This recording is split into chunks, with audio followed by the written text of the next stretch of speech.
Well, holy smokes, science fans. I never ever thought I would say this, right?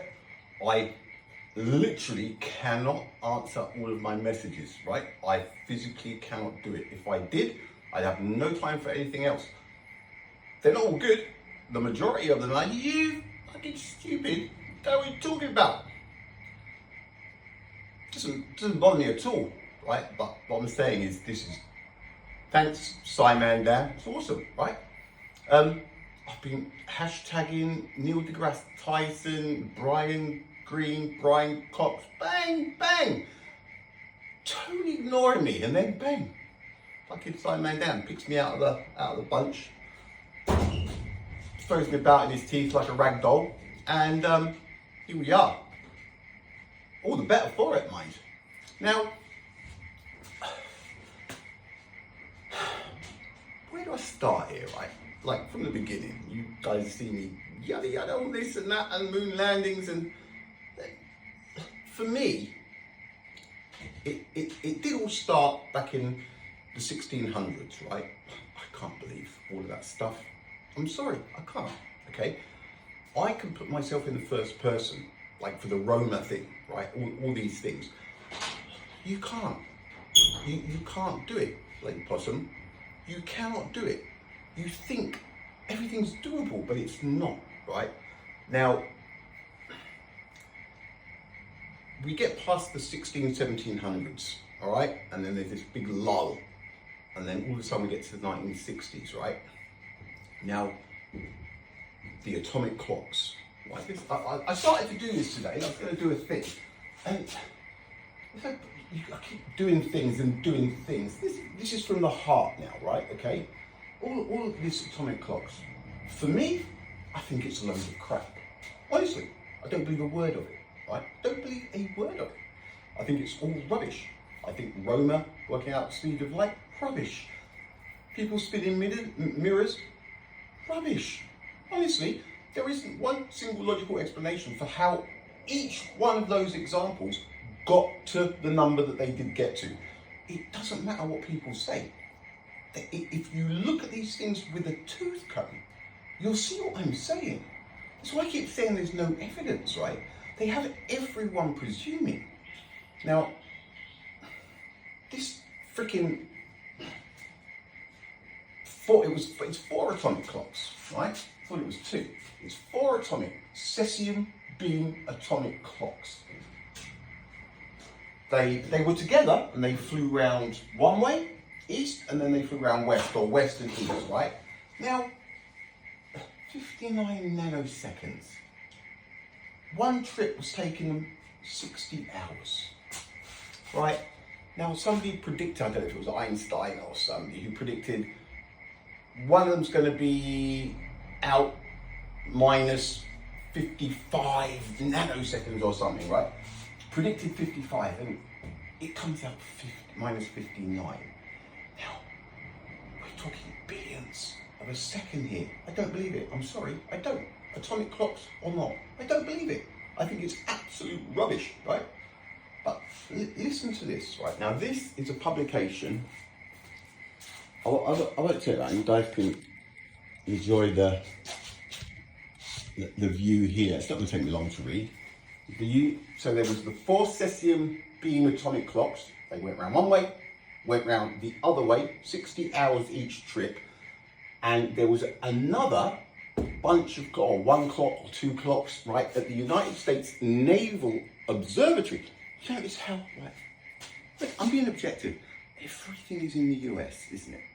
The first alien abductions, the only pilots on the planet who are chasing UFOs are in the US. It's just like this string. And people, right?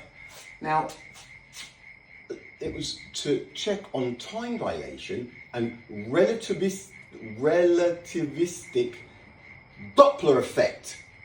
Right, now I'm going to go and read about the test. This is stuff that was in 1971. Now listen to this, right? Listen to this, because honestly, I read this stuff and I say to myself, what are people thinking, Really, what are they thinking, right? Okay, here we go. Washington, October the 1st. 2 scientists and 4 atomic clocks will fly around the world next week to test one of the crucial implications of Einstein's theory of relativity.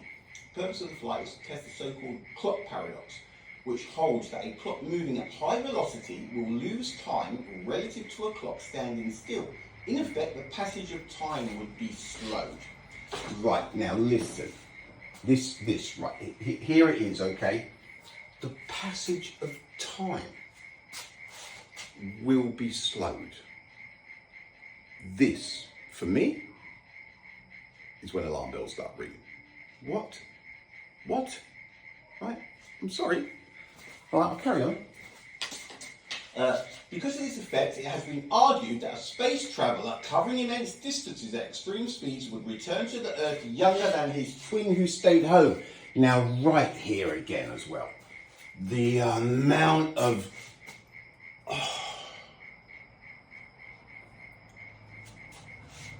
Listen, this stuff is horseradish.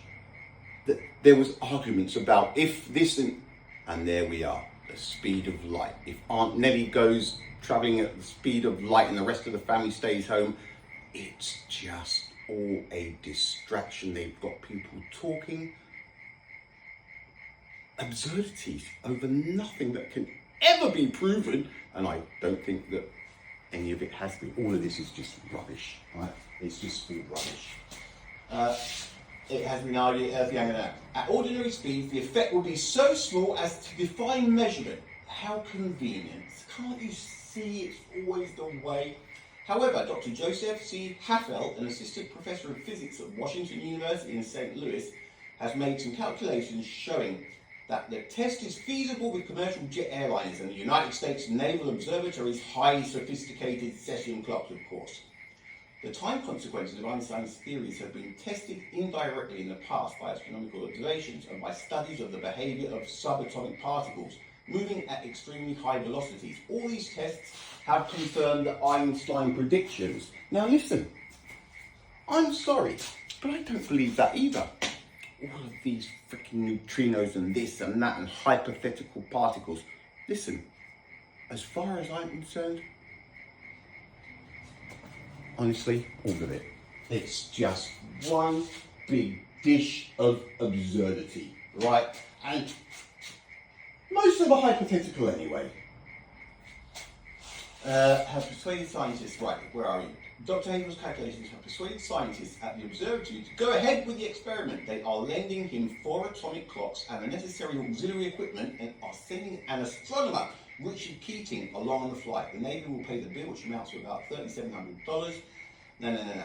The expedition will leave Dulles Airport, Dulles, that's Texas' name, Dulles Airport at 7:45 p.m. on Monday. Pan American World Airways Flight 106, a Boeing 747 bound for London. 4 seats will there. In an interview by telephone, Dr. Havel said the eastward flight around the world will be followed by a second trip in the opposite direction. On each flight, the time readings of the 4 clocks will be averaged, and the average will be compared with the Naval Observatory's reference clock. A spokesman for the observatory said the operating characteristics of all the clocks were known and that none of the 4 to be used in the flight gains or loses more than 26 billionths of a second per day. Now, here we are again. Excuse me? What did you say? 1971. Listen. This stuff. I'm sorry. Let me say that again. The spokesman for the observatory said the operating characteristics of all of the clocks were known and that none of the 4 to be used in the flight gains or loses more than 26 billionths of a second a day. Oh, God. See, it's right here. Right here. You allow yourselves to believe these numbers, you ain't never coming back, right? Load of horseradish. The clocks measure the passage of time by extremely regular pulses of electricity emitted by oscillating crystals. These crystal oscillators are in turn kept at an even more regular rate by the radioactive decay of cesium atoms. Yeah, all right. These high precision atomic disintegrations act as a governor, so to speak, on the oscillators. The clocks also have small clock faces with conventional hour, minute and second hands, but these serve only to give a rough approximation of the time, because dissecting each clock face into billions and billions of little sections was a little bit too time consuming for them. Calculations to test the effects of velocity on time must take into account not only the measured time, but also the rotation of the Earth and the slight diminution of gravity at the flight altitudes above 30,000 feet. On the eastward trip, the airplane speed will be added to the Earth's rotational speed, which is about 1,000 miles an hour at the equator. So, all of this precision, but about, we'll add on, it's about. If this were the only effect, the clock should lose time slightly relative to the observatory's reference clock. But Dr. Haffel said today that his latest calculations show the gravitational effect might offset this. Of crying out loud. The relativity prediction holds that time would pass more slowly in a strong gravitational field than in a weak one. The stay-at-home clock in Washington will be subject to stronger gravity than the 4 airborne clocks because of the altitude difference. Dr. Haffel said his calculations show that the airborne clocks should gain about 50 billionths of a second over the reference clock during the trip because of this factor. 50 billionths of a second. That's what this guy reckons the clocks are going to gain. 50 billionths of a second. What is it? What is it that people don't see here, right? 50 billionths of a fucking second. What are we talking here? This is where it all begins. This is the beginning of the end. This is right here, right? On the westward global flight later this month, the airplane speed will have to be subtracted from the Earth's rotation. Thus, to a hypothetically neutral observer in space, here we go again, the clock in Washington will be moving at a higher velocity than the 4 in flight.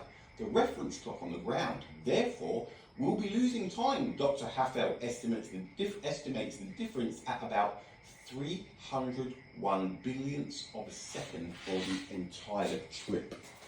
Now, so many people think, God, they're so clever. And I'm thinking, they're thinking, God, they're so fucking stupid. I'm being honest. I'm being objective. The flight will be the physicist's first trip around the world, but it will hardly qualify as a pleasure junket.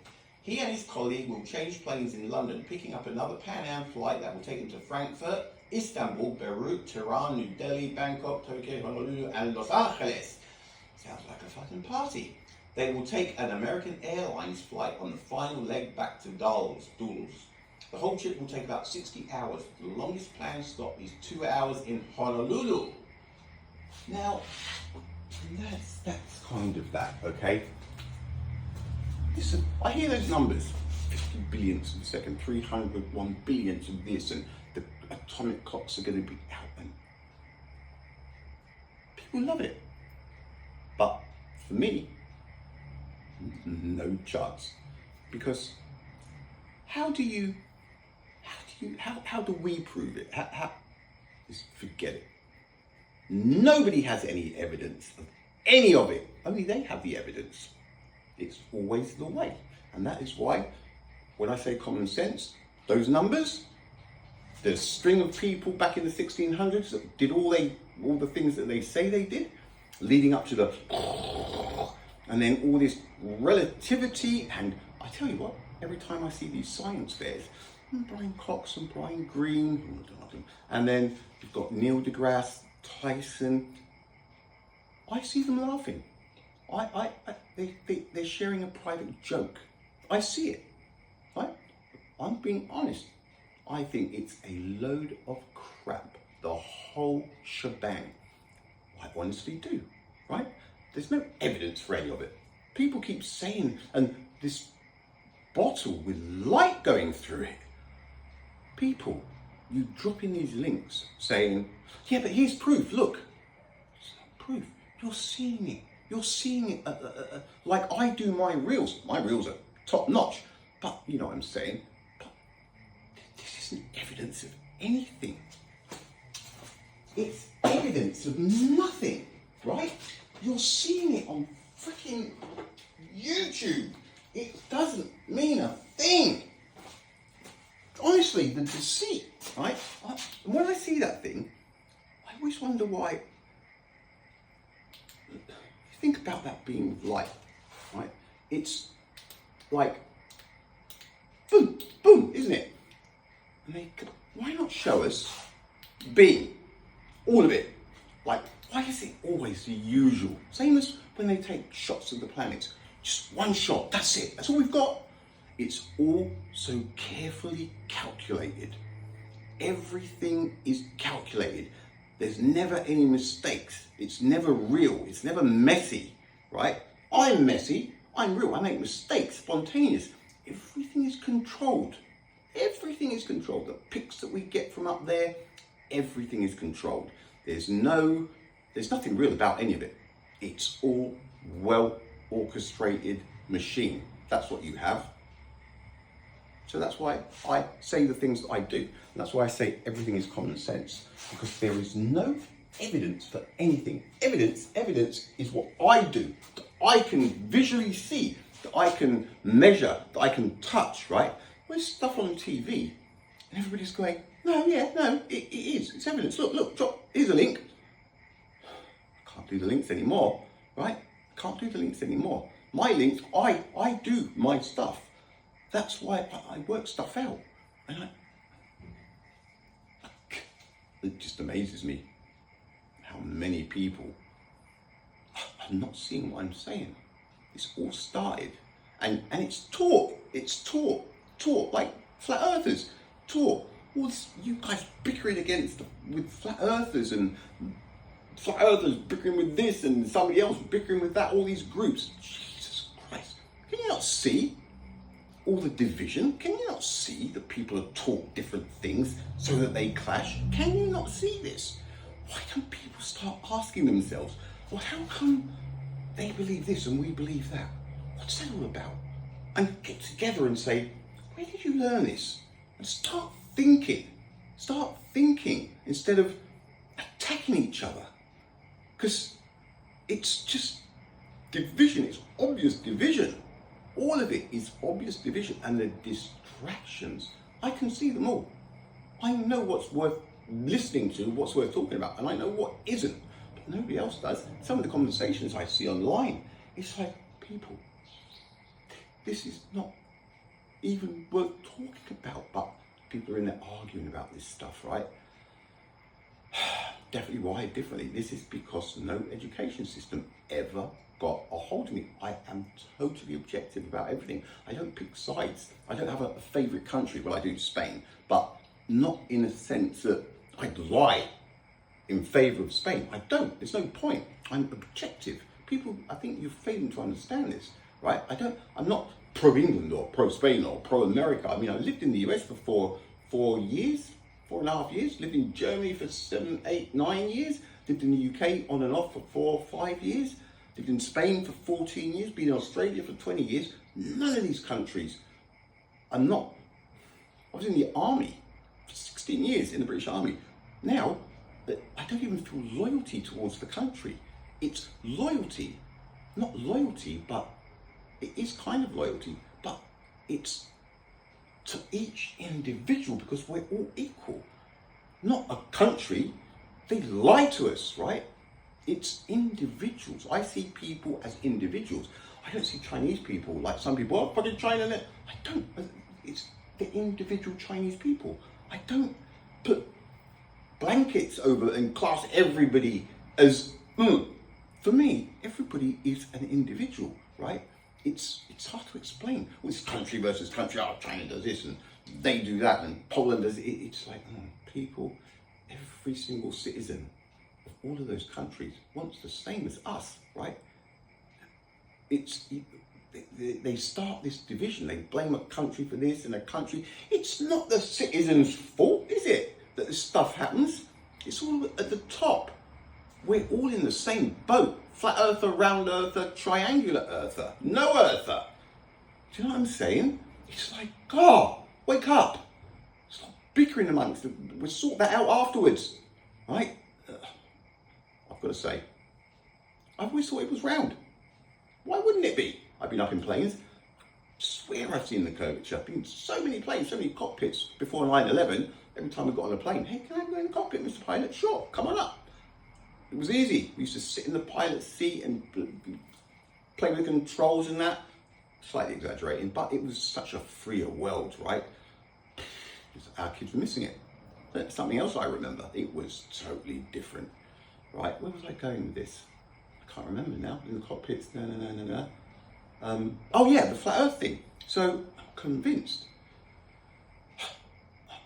I say to people, no, I've been in cockpits of so many planes. I've flown a Hercules, right, over the Falklands. I'm sure I've seen the curvature, but only in the last 6 months, year. I am objective, right? I start to say to myself, did I see a curvature? And it's only because of all of this flat earth stuff that's all of a sudden everywhere. Listen, I am objective, right? I leave doors open. I would never say, earth is round and laugh at anybody who says otherwise. I'm not like that, right? Because I get other people's perspective, right? I understand it. I understand what education can do to people, right? And I understand the cognitive dissonance that comes with a strict education, right? I get all of the angles. Do you honestly think, right? Just think about this, that I would have been doing this for I can say so many years now, right? With all of the abuse that gets thrown at me. Why on earth would I do it, right? I understand that it's not everyone's fault that they are not understanding what I'm saying, because I understand education systems and I understand how people can lose their way, and you don't see it because when you've been taught it, like you guys laugh at the flat earthers and you're bagging them for something that they've been taught. It's not their fault. Don't you get this? It's not their fault. But then again, I'm on the outside looking at you guys and I can see things that you've been taught that you refuse. You refuse to give them up, just like the flat earthers refuse to give their. When you're taught something, when you're kids, when you're young, it sticks. It becomes part of you. The emotional years, the emotional growth years, I call it. The 2-3 years till 8, 9, 10. When you're banging with stuff at that age, it's in your being. It's part of you. Whatever it is they teach you, it sticks and it's hard to kick, right? So I understand that perspective. That's why I am so tolerant with the freaking back and forth. Some people, I block them because I can tell the dickheads from people that are just being, I can tell the actual dickheads. I block them. I just can't be bothered with it, right? I spot the lies. I can see the attitudes. I get it. It only takes one sentence and I know where it's going to go. I just can't fucking do it anymore, right? So this was from the heart tonight. No looking angles, right? I stand by what I said with that. But then again, see, this is another thing. I say, no, that's fucking not possible. I'm also convinced they didn't go to the moon, which makes it obvious that it's not possible. See, there's all of these things. It's not just one thing. For me, everything is connected. The more info you have on more subjects, the quicker you spot things when they're out. And I trust my own judgment up until now. And as far as I'm concerned, the things that I say up until now, I still stand behind them, right? 100%. And I've still yet to be proven wrong with a slam dunk. I'll just put that out there, right? Seriously. So, I was going to say, give me a break. Don't give me a break. I don't need a break. But, open the door. Just open the door and let another thought in. It's no good keeping the door closed and just arguing when you hear something that doesn't agree with your belief system or what you've been taught. Don't be that person. Open the door and just put your ears up a little bit and take a listen, because if you don't, the numbers are adding up, all right? So, that's me. All right, peeps, that was good. I think I might call it a night after that. 25 minutes? All right, peeps, laters.